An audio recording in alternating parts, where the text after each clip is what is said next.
이해합니다. 또 사랑은 모든 것을 견딥니다. 라는 이 두 가지 말씀을 함께 상고하고자 합니다. 사랑의 14번째 특성, 사랑은 모든 것을 바란다 입니다. 한번 따라해 보세요. 사랑은 모든 것을 바란다. 네, 무슨 말일까요? 이 영어 표현으로는 이렇게 되어 있습니다. Love always hopes. Love always hopes for the best. 이렇게 쓰여져 있어요. 사랑은 상대방의 최선의 것을 희망한다 라는 말입니다. 그러니까 사랑은 무엇인가? 그것은 상대방이 최선의 상태로 될 것을 희망하는 것. 그것이 사랑이다 라고 이야기를 하는 겁니다. 좀 더 쉬운 말로 이야기를 하면 사랑이 내 안에 없어. 남편에 대한 사랑이 내 안에 없어요. 그러면은 그것은 뭐냐면은 나는 상대방에 대한 희망이 있는 거예요, 없는 거예요? 없어요. 예. 옆 사람 보고 옆 사람 남편이나 아내랑 같이 앉으셨어요? 혹은 성도랑 같이 앉으셨어요? 하면서 얼굴 보면서 손 잡으면서 한번 따라해 보세요. 당신은 손잡어. 손잡고 다시 당신은 나의 희망입니다. 네. 그것이 사랑이라는 거예요. 네. 당신이 나의 희망입니다. 남사스럽죠. 부부가 갑자기 그러려고 하니까 얼마나 우리가 사랑이 메마른 상태에서 부부 생활을 했는지를 우리가 알 수 있습니다. 사랑은 무엇이냐면은 상대방이 비록 잘못하고 부족하고 연약한 것이 있다 할지라도 상대방에게 끈을 놓지 않는 것. 그뿐만이 아니라 상대방이 가장 최선의 것으로 나에게 대해줄 것을 희망하는 것. 그것이 사랑이다라고 말씀하고 있습니다. 사랑은 소망을 하는 힘입니다. 언제나 소망적이라는 거예요. 바라는 것을, 희망하는 것을 포기하는 것, 그것은 사랑이 아니라는 거예요. 암담하고 암울한 현실 속에서도 그 상대방이 장래에 잘 될 것을 소망하며 바라보며 나아가는 것, 그것을 오늘 성경은 사랑이다라고 말씀합니다. 누군가에게 무언가를 바란다, 희망한다 라고 하는 것은 상대방이 너무나 괜찮아서 그런 것이 아닙니다. 상대방이 무슨 인격이나 혹은 아니면은 장래성이 있어서 그래서 우리는 희망을 계속해서 갖고 있는 것이 아니라 우리가 누군가를 계속해서 희망할 수 있다라는 것은 하나님의 은혜 때문에 하나님의 능력으로 말미암아 그 모든 것이 합력하여 선을 이룬다라고 하는 이 믿음을 견지하는 것입니다. 그러니까 하나님께서 하나님의 능력과 은혜로 우리에게 닥쳐있는 이 어려운 상황들을 바꿔주실 것이라고 하는 믿음. 하나님이 비록 상대방의 인격이 부족하고 또 여러 가지 어려운 그러한 것들이 많이 있지만은 감내하기 힘든 그러한 것들이 있지만 하나님께서 능력으로 그 영혼을 만져주셔서 새롭게 될 것이다 라고 하는 이 하나님에 대한 신뢰가 우리가 상대방에 대한 희망을 버리지 않는, 끈을 놓지 않는 힘이 된다, 이유가 된다라는 겁니다. 하나님의 약속 안에서 지금 우리는 어려운 삶의 환경이 하나님께서 우리를 만져주셔서 최선의 상태로 바뀔 것을 소망합니다. 하나님의 약속 안에서 지금 나에게 있는 이 불편한 관계들이 새롭게 변화될 것을 소망 가운데, 믿음 가운데 바라보며 나아가는 것입니다. 우리의 눈에는 아무런 증거가 없을 수도 있습니다.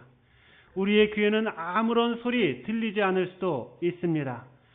계속해서 우리의 삶 속에 고통이 찾아온다 할지라도 하나님의 역사를 바라봄으로 말미암아 하나님이 내 삶 속에 간섭하시고 개입하신다라는 이 믿음을 끝까지 가지고 있음을 통해서 소망을 간직하는 것입니다.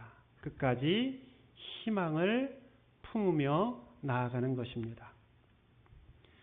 사랑은 때때로 실패함 속에서도 소망하게 합니다. 꿈을 꾸게 합니다. 사랑은 너와 나의 모든 관계는 다 이제 끝났어. 이제 모든 것은 다 끝이야. 라는 말을 하지 않습니다. 고통과 절망의 상황 속에서도 나는, 너는, 그리고 우리는 아직도 희망이 있다. 우리는 아직도 바랄 것이 있다. 우리는 믿음 가운데, 하나님을 의지하는 그 믿음 가운데 우리는 아직도 희망이 남아있다라고 그렇게 주님 앞에 외치며 나아가는 것입니다. 엘리야 선지자가 구약에 나타나는 유명한 선지자죠. 그 많은 우상 숭배를 하고 있는 선지자들과 이렇게 영적인 싸움을 했던 그런 선지자입니다. 갈멜산에서 그 이방인 선지자들과 경쟁하며 하늘에 불을 내려달라라고 기도했던 선지자입니다. 그런데 그 길고 긴 영적인 싸움과 타협 앞에서 이 엘리야 선지자가 어느 날 완전히 탈진을 하게 됩니다. 영적으로 완전히 다운되어져서 나는 이제 더 이상 주님의 일을, 하나님의 일을 할 수가 없어 라는 마음이 그 마음속에 들게 됩니다. 그래서 어떻게 하냐면 하나님의 사역지를 도망가서 로뎀나무 아래 가서 숨습니다. 그 하나님이 위에서 보고 계시는데 로뎀나무 아래 가서 숨을 수 있다라고 생각한 것도 참 우스운 일인데 이 엘리야 선지자는 그 로뎀나무 아래에서 하나님의 낯을 피해서 숨습니다. 그리고 하나님한테 이렇게 탄식하듯이 외칩니다. 저는 이제 끝입니다. 제 인생을 여기서 그냥 끝내주십시오. 그렇게 절망 섞인 기도를 하나님 앞에 드립니다. 이것이 얼마나 커다란 슬픈 탄식입니까? 혹시 오늘 예배드리는 이 자리에 계신 분들 가운데에서도 하나님 앞에 이처럼 절망 섞인 탄식을 드리고 있는 그런 분들이 계십니까? 얼마나 힘이 들었으면 이 엘리야 선지자가 하나님 앞에 죽기를 구하겠습니까? 그런데 하나님이 말씀을 하십니다. 너는 어찌하여서 여기 이 로뎀나무 아래 앉아서 있느냐? 너는 아직 할 일이 있지 않느냐? 그리고는 이 지친 엘리야에게 떡과 물을 주십니다. 엘리야는 하나님이 주신 그 음식을 먹고는 다시금 영적인 힘을 얻어서 일어납니다. 그리고는 그 이전보다 더 커다란 하나님의 위대한 사역들을 감당해 냅니다. 오늘 하나님께서는 우리의 삶이 환경을 바라보지 아니하고 우리의 인생이 사람들을 바라보지 아니하고 오늘 내 삶 속에 역사할, 우리의 가정 속에 역사할, 우리의 교회 속에 역사할 하나님의 능력을 바라보며 소망 가운데 일어서기를 원하십니다. 바람이 없으면은요, 이루어지는 것이 없습니다. 희망이 없으면은 이루어지는 것이 없는 것입니다. 사랑하는 성도 여러분, 내 마음대로 내 인생에 대한 희망을 저버리지 마십시오. 내 마음대로 하나님께서 나에게 허락해 주신 사람들에 대한 그 기대와 그 소망을 스스로 저버리지 마십시오. 부모님 되신 성도 여러분, 여러분의 자녀들을 정말로 사랑하십니까? 그렇다라고 한다면 그 자녀에 대한 희망을 저버리시면 안 됩니다. 어느 한순간이라도 자녀에 대한 그 희망을 저버리시면 안 됩니다. 자녀 되신 여러분, 부모님이 연로하셔서 고집이 세시고 요지부동이십니까? 그래도 부모님께 거는 그 기대를 끝까지 품고 소망 가운데 나아가야 합니다. 남편 여러분, 아내를 사랑하십니까? 그렇다면 아내에 대한 희망을 버리면 안 됩니다. 아내가 더 발전할 수 있도록 도와주어야 합니다. 아내 여러분, 남편을 사랑하십니까? 그렇다면 남편에 대한 기대를 저버리지 마십시오. 아직도 뭔가 할 수 있고 아직도 더 발전할 수 있도록 상대방에 대한 그 기대를 저버리지 마십시오. 그리고 그렇게 될 수 있도록 기도해주고 도와주어야 합니다. 성도 여러분, 함께 신앙생활하는 주안의 형제와 자매에게 이 소망의 마음을 잃지 마십시오. 부족하고 연약한 성도가 보이십니까? 인격이 저 바닥 아래에 있고 남을 도저히 생각하지 않는 그러한 성도의 모습이 보이십니까? 그렇다 할지라도 그 영혼에 대한 소망을 잃어버리지 아니하고 하나님께서 그 영혼을 새롭게 해줄 것을 소망 가운데 바라보면서 기대와 소망을, 희망을 저버리시면 안 됩니다. 사랑은 상대를 향한 지속적인 기대요, 희망입니다. 사랑은 모든 것을 바라는 것입니다. 다시 한번 인사해 봅시다. 오늘 이 시간 가장 멋진 말로 옆에 계신 분들과 인사를 나누겠습니다. 옆에 보시고 부부면 부부, 성도면 성도, 당신 혹은 아니면은 성도님 따라해 보세요. 옆 사람 보시고 당신은 나의 희망입니다. 나는 당신을 기대합니다. 할렐루야. 따라해 보세요. 목사님은 나의 희망입니다. 성도님은 나의 희망입니다. 사랑인 이처럼 상대방에 대한 그 희망의 마음을 마음속에서 끝까지 저버리지 않고 간직하는 것입니다. 어떤 사람이 우리 앞에서 계속해서 똑같은 실수와 똑같은 잘못을 반복합니다. 그러면은 우리 마음속에 상대방에 대한 희망이 막 줄어들고 없어지고 상실될 수가 있겠죠. 나는 지금 목사님 설교를 들어보니까 나는 상대방에 대해서 계속 소망을 가지고 희망을 가지고 절망하지 않고 그렇게 살아야지 사랑이다 그랬는데 나는 소망의 마음을 가지고 상대편을 계속해서 바라봐 주는데 상대편은 계속해서 희망을 상실하게끔 만드는 행동을 하는 사람들이 있지요? 있나요? 네, 있단 말이죠. 네. 가정에도 있고 교회에도 있고 사회에도 있고 도무지 희망을 내가 품어주기에 참 힘든 그런 사람들을 우리는 만날 때들이 있다라는 것이죠. 그러면 상대방에 대한 그 신뢰감이 아주 땅 바닥으로 쭉 하고 떨어질 때가 있습니다. 더 이상 상대방이 잘 믿어지지 않을 때가 있습니다. 그럼에도 불구하고 참사랑은 그 기대를, 그 희망을, 소망을 끝까지 간직하는 것입니다. 포기하지 않고 끝까지 소망적으로 상대방을 바라봐 보아주는 것, 그것이 오늘 주님이 저와 여러분들에게 말씀하고 계시는 모든 것을 사랑은 바란다, 희망한다 라고 하는 말입니다. 사실 목회를 하면서도 제일 힘든 것 중에 하나가 여러분 기억하실지 모르겠는데 제가 성도님들이 어떨 때 제 마음이 제일 제일 행복하다라고 말했는지 여러분 아세요? 제가 어쩔 때 제일 목회하면서 보람을 느끼고 자꾸 잊어버리신단 말이지 이런 거를. 예. 이런 중요한 말을 하는 것은 평생 가지고 가셔야 돼요. 저랑 같이 목회를 이게 신앙생활을 하시려면.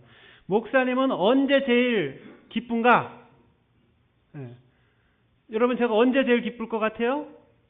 여러분들이 하나님의 말씀대로 순종하며 따라 살 때에 여러분 이게 거짓말 같으세요? 저는 제 인생에 여러분을 만나면서 가장 기쁜 것, 그건 뭐냐면은 하나님의 말씀을 듣고 그 말씀을 깨닫고 그 말씀이 내 안에 들어왔을 때 그 말씀 그대로 순종하며 살고자 하는 성도들을 볼 때에, 만날 때, 저는 그때 제일 행복합니다. 저는 그때 제일 보람을 느껴요. 그럼 반대로 제가 제일 절망스럽고 제가 제일 이거 하다가 이거 진짜 힘드네. 이거 정말 그런 마음이 들 때 언제 그럴까요? 열심히 하나님의 말씀을 가르치고 열심히 하나님의 뜻은 이것입니다. 하나님이 오늘 우리에게 말씀하시는 것은 이것입니다. 라고 했는데 예배당만 나가면 까먹고 지 마음대로 생활하고 본인의 마음대로 사시고 생활하시다가 사실 그렇게 살면 지 마음대로인 거지.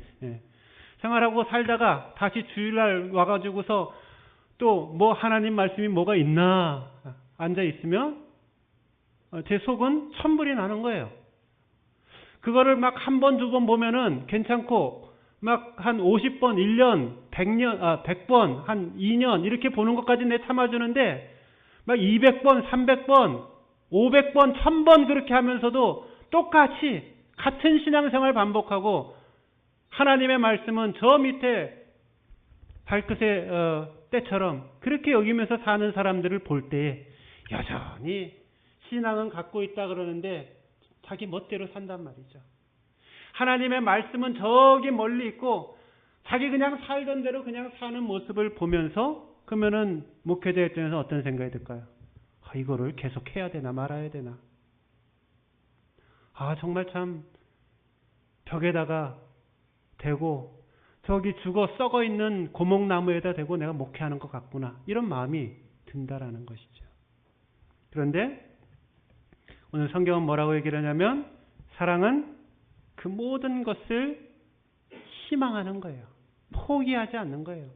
hope, 희망을 품고 끝까지 사람을 만나고 섬기고 사랑할 때에 거기에 하나님의 사랑의 능력이 나타나게 된다라는 것입니다.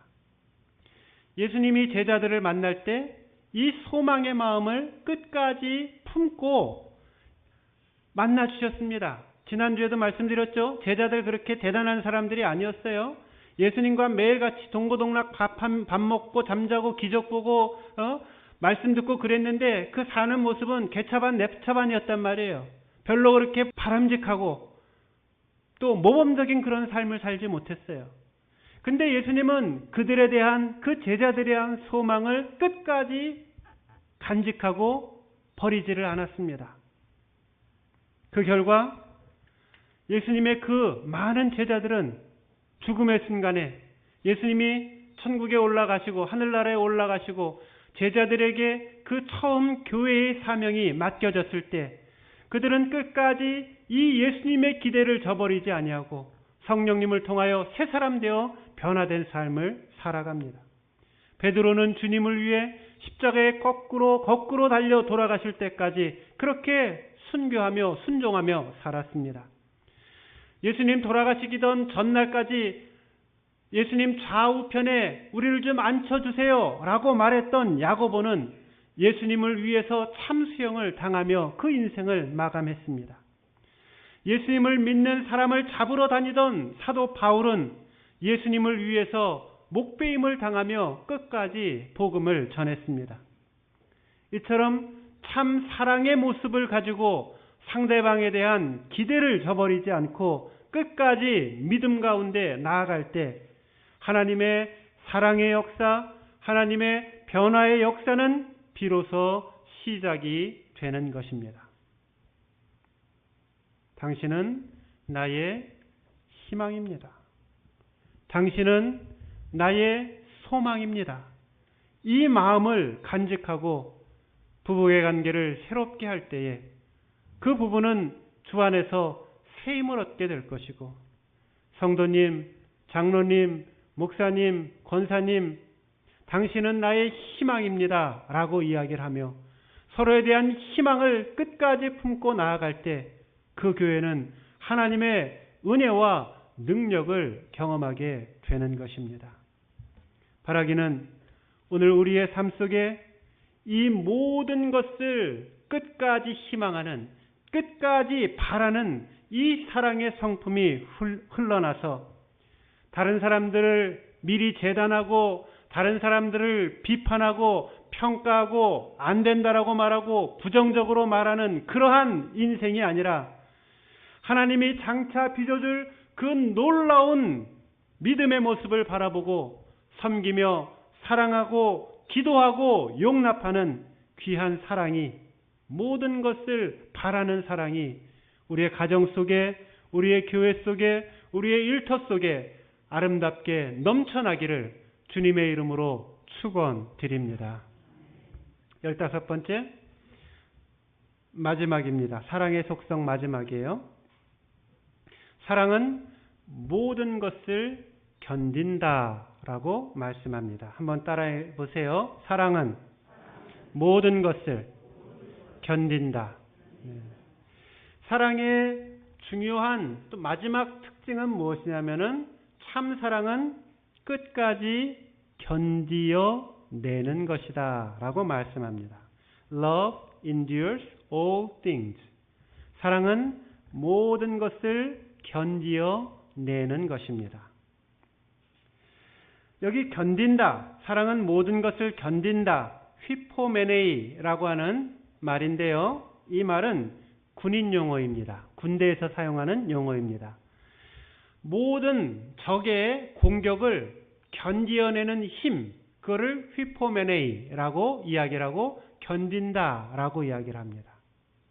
여러분, 고대의 싸움을 보면은 커다란 성이 이렇게 있지요.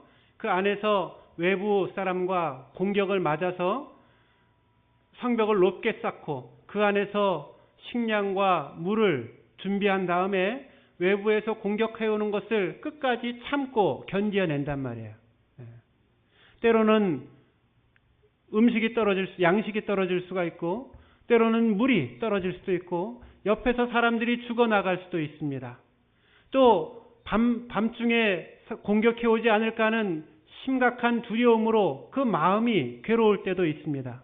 그럼에도 불구하고 그 마음속에 끝까지 견디고 그 모든 어려운 환경들을 이겨내는 것, 이것이 견딘다, 휘포메네이라고 하는 말의 뜻입니다. 저는 군대에서 군인교회 목사를 한 거를 여러분 알고 계시죠? 근데 제가 목회를 했던 부대는 철책선이 있는 부대입니다. 그래서 그 38선이 있으면 38선 안에 또 부대가 있고 있어요. 보통 사단에 4개가 있습니다. 그런 게. 그래서 이제 제가 했던 일 중에 하나는 뭐냐면은 일주일에 한 번씩 그 철책선 안에 있는 그 GP라 그러는데 그 안에 제가 들어가서 예배를 드려주고 또 같이 위문도 하고 이런 거를 일주일에 한 번씩 했으니까 돌아가면 한 달에 한 번꼴로 이 안에 들어가게 됩니다. 그 철책선 안에 있는 이 부대는요, 한 번 들어가면은 석 달 동안 바깥에를 나오지를 못합니다. 그리고 북한과 거리는 불과 700m, 500m, 바로 눈앞에서 상대방 적과 맞서 싸우고 그렇게 있는 곳입니다.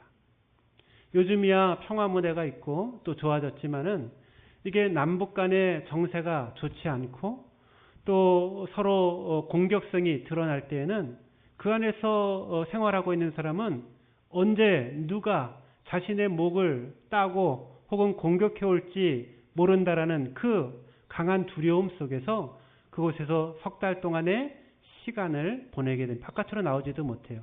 그 GP 안은 어느 정도의 크기냐면은 지금 딱 우리 예배당 드리는 이 정도 안의 공간 정도가 됩니다. 그 땅 밑에를 파서 거기에 숙소를 만들고 위에는 보초할 수 있는 거기를 만들고 그 바깥에 약간의 땅을 고두어서 그 안에서 한 20명에서 25명 되는 사람들이 석 달 동안 살고 있는 것입니다. 그들의 두려움과 그들의 이 긴장은 말할 수 없다라는 거죠. 제가 거기를 들어가려고 하면 거기는 사실 들어가는 사람이 없어요. 연대장님도 그 부대에서 제일 높은 사람도 뭐 거기 살면서 거기 들어가는 경우는 거의 없어요. 위에서 높은 사람 오기 전까지는. 근데 제가 거기를 일주일에 한 번씩 들어가게 되어지면은 그러면은 총알 이렇게 막는 거 방탄복을 입고 또 국방부에까지 승인을 받아서 거기를 들어가게 돼요. 가면은요. 그리고 제가 갈 때 군복을 안 입고 가요, 일부러. 왜 그럴까요? 제가 군복 입고 가면은 그 아이들 입장에서는, 군인들 입장에서는 높은 계급의 어떤 군인이 왔나 보다, 이 정도 생각을 한단 말이죠. 그래서 제가 될 수 있으면 사복을 입고 가요, 양복을 입고 가요.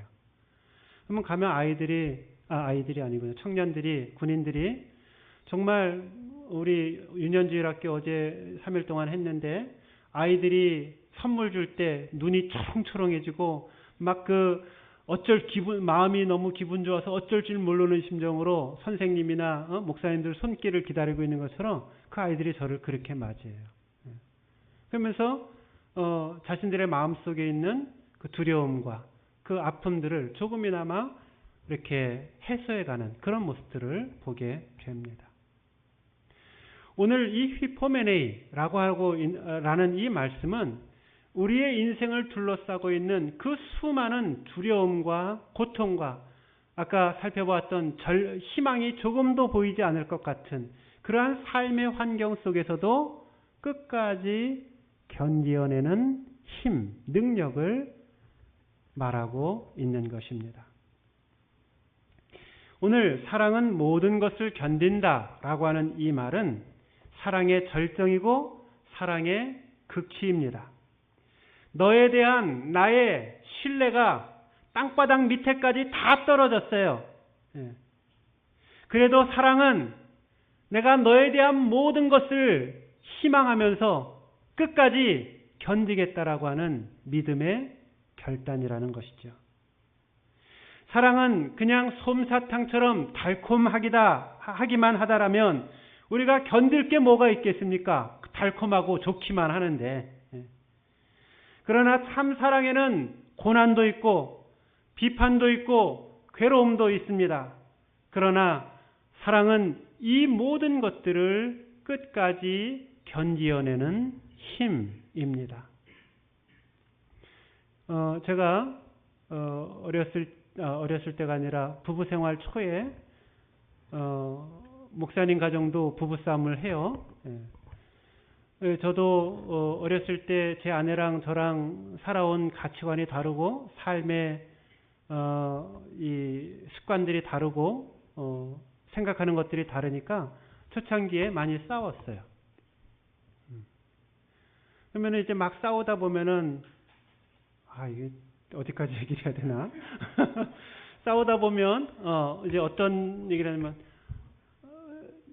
여러분들이 너무나 사랑하고 좋아하시는 여러분의 사모님께서 나는 당신이랑 이제 더 못 살아. 우리 이혼해. 이런 말을 했을까요? 네, 그 귀한 사모님께서 그런 말을 하신 적이 있단 말이에요. 젊을 때. 그리고는 여러분들 하듯이 그런단 말이에요. 그러면은 다 이제 문제가 끝나고 어느 날 좋을 때 제가 아내에게 한번 이런 이야기를 했어요.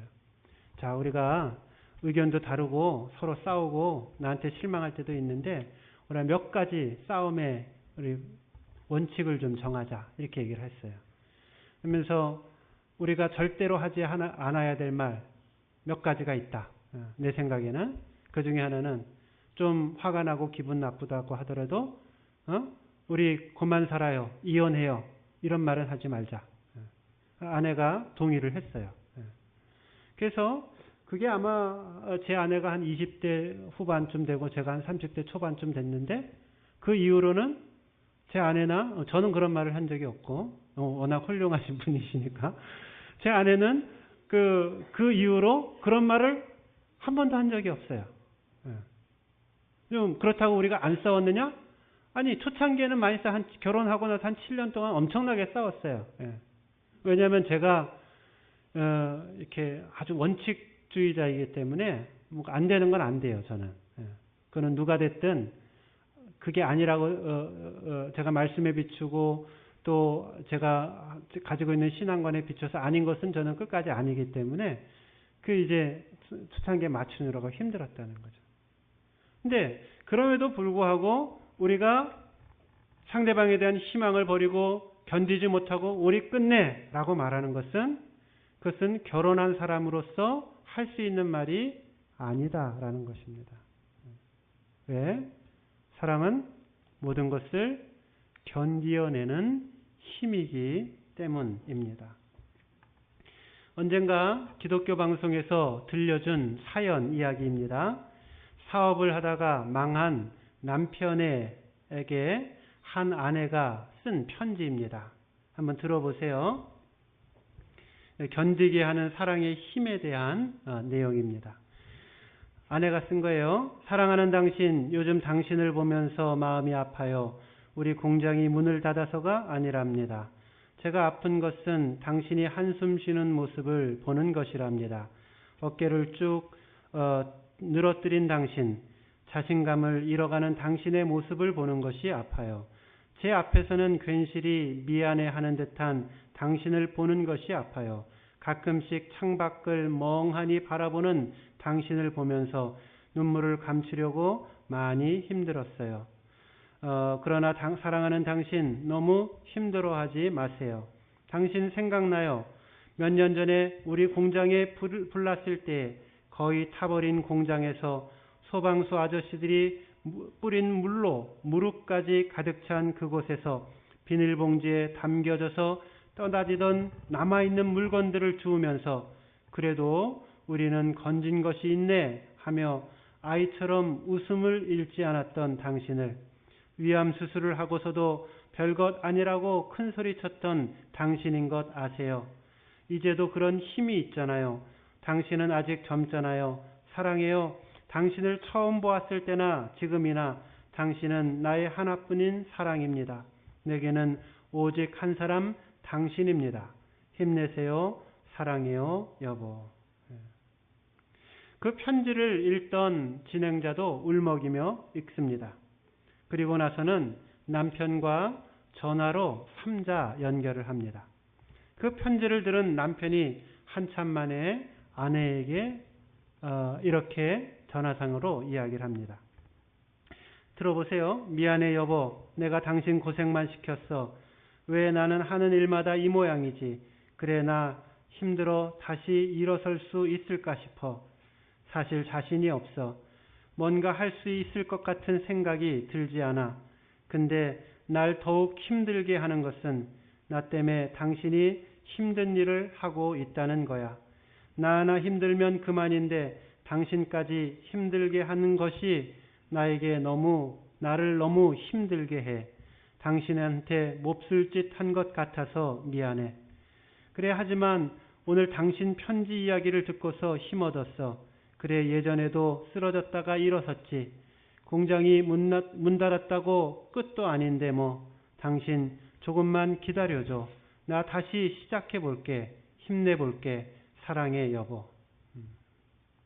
그리고는 그 대화 속에서 남편도 아내도 흐느끼면서 울기 시작했습니다.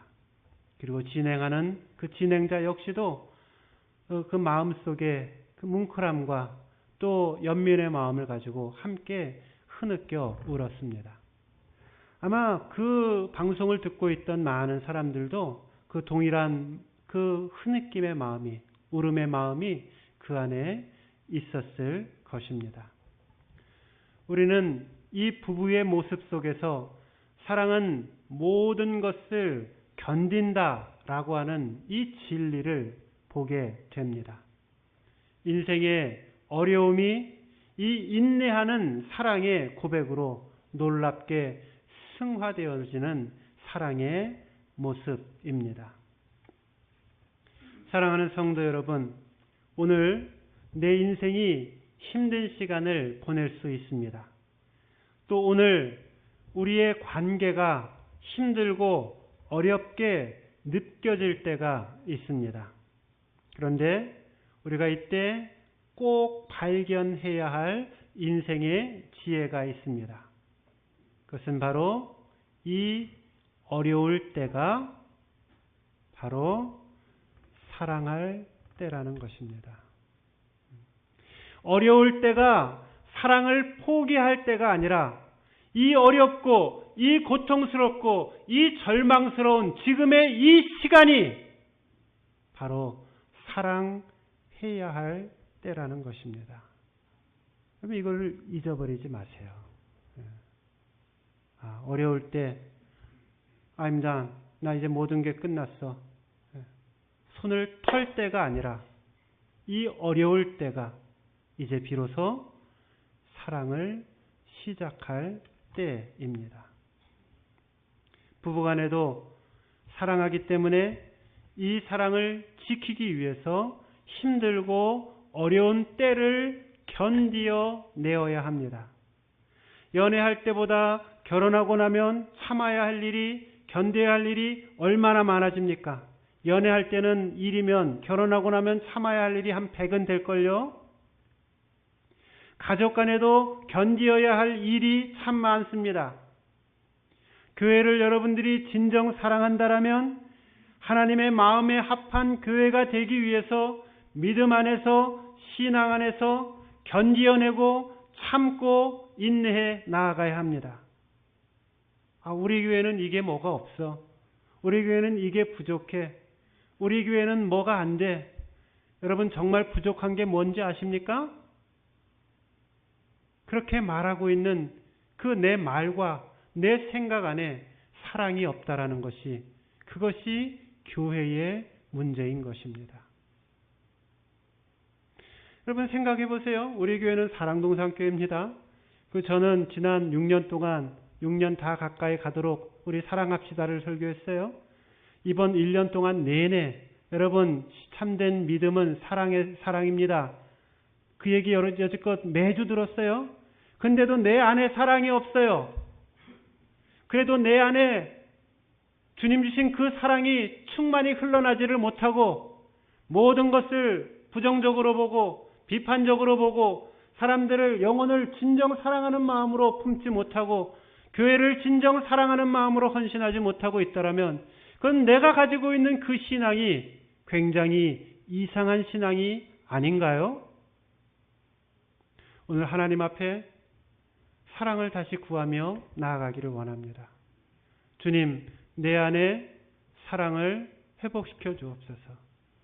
주님, 내 안에 하나님의 사랑의 법이 차고 흘러넘치도록 하나님의 사랑의 법인 사랑이 내 안에 차고 흘러넘치도록 하나님 내 영혼을 성령 안에서 새롭게 소생시켜 주옵소서. 우리의 가정이 변화되어지게 하고 우리의 일터가 변화되어지게 하고 우리의 교회가 변화되어져서 그리스도의 충만한 사랑으로 넘쳐나는 인생 되게 하여 주옵소서. 이것이 저와 여러분의 기도가 되기를 주님의 이름으로 축원드립니다.